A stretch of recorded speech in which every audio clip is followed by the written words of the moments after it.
look at this picture. I mean, really look at it.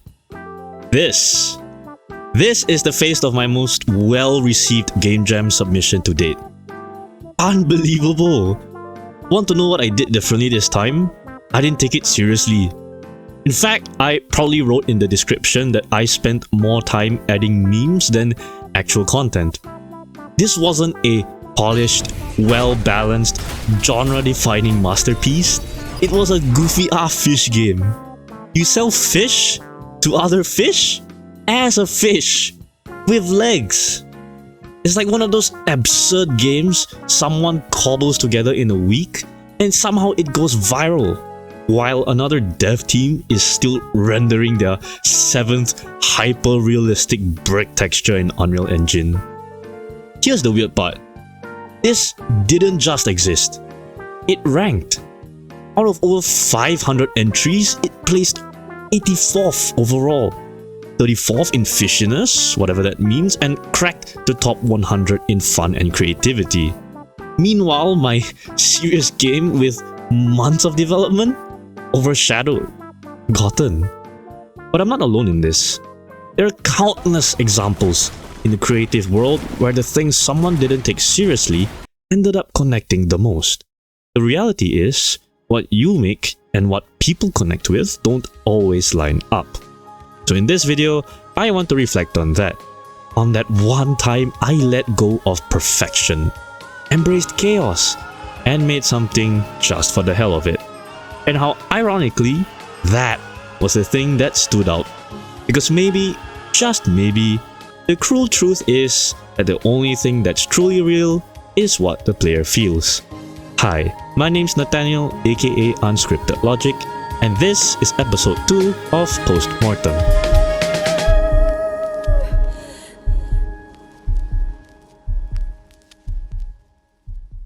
The game itself is pretty straightforward. You sell fish, earn money, and pay rent. That's it. The inspiration? Honestly, it was Lethal Company. Show flashbang. The same absurd premise with a painfully relatable truth baked in. Doing the bare minimum just to survive another day. It's funny because it's sad, and we all kind of love making jokes at the expense of our own suffering. So, you pack bags of fish and hand them to customers. The twist? The better you do, the more customers you get. At first, that felt like a nice little gameplay loop. A performance-based progression system.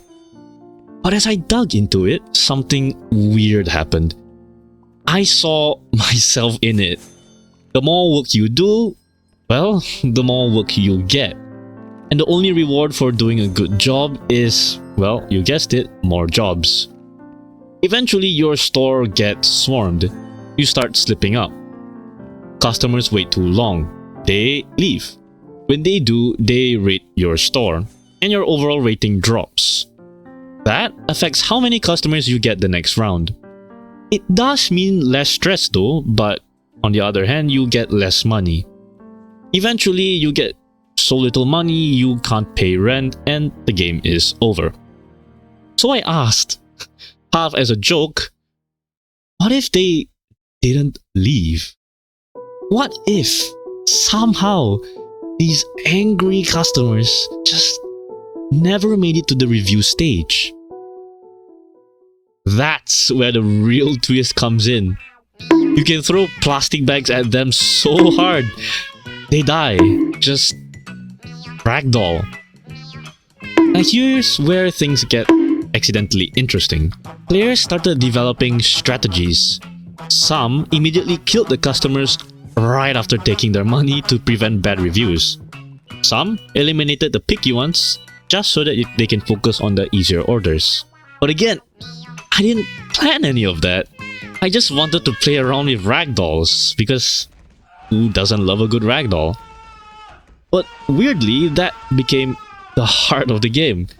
Not selling, not the rent, not the packing, but the moment-to-moment absurdity of trying to maintain order in an unmanageable system.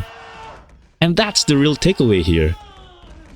This game worked, not because I labored over every mechanic or wrote some perfect story, but because I accidentally hit on a core mechanic twist. I took an established genre, the stress-heavy retail simulations, and flipped one core idea. What if customers weren't invincible? What if the thing creating the pressure could be removed? That's the real hook. Not a fast-paced selling simulator, but retail management where you can kill your clients. I think that's where the magic lies.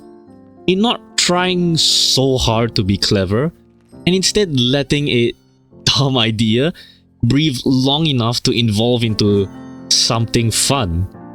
Maybe even a little profound at times.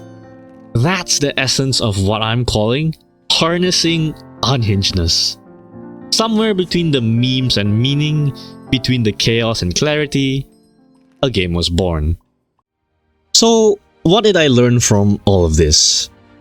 I learned that maybe effort isn't a currency you can always exchange for success. Sometimes it's not about how hard you try, but about how loosely you're willing to hold the pen when you're drawing outside the lines. Dumbass Fish game wasn't built with a vision or purpose. It was built with freedom. The freedom to be stupid, to break the rules, to chase fun over form.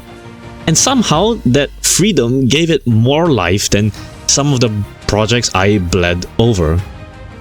And maybe that's where the real twist is. When you stop trying to make something good, you finally make something honest.